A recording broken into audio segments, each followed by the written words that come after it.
Coco Martin, nagsalita na sa pag-alis ni Andrea Brillantes sa FPJ Batang Quiapo.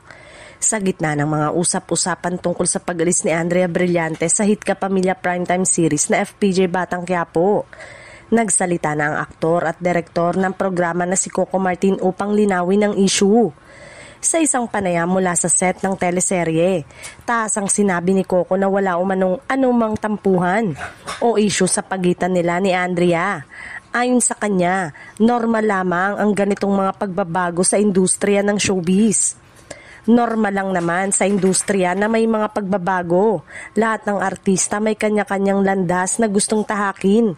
Masaya ako para kay Andrea kung saan siya mas magiging masaya at mag-grow bilang artista. Dagdag pa ni Coco, malaki ang naging ambag ng aktres sa kwento ng serye. Lalo na sa mga unang buwan nito kung saan naging kapansin-pansin ang chemistry ng kanilang mga karakter.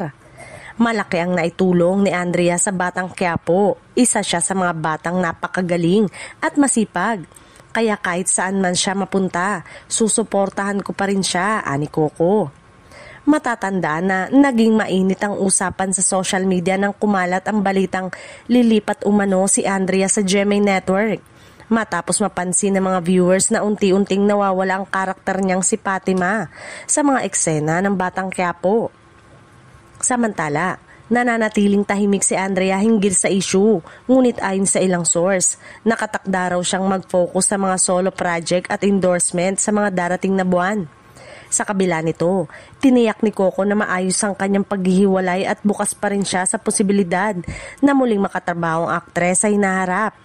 Ang importante, wala kaming tampuhan, magkakatrabaho pa rin kami balang araw. Basta masaya ako kung saan siya masaya, pagtatapos ni Coco Martin.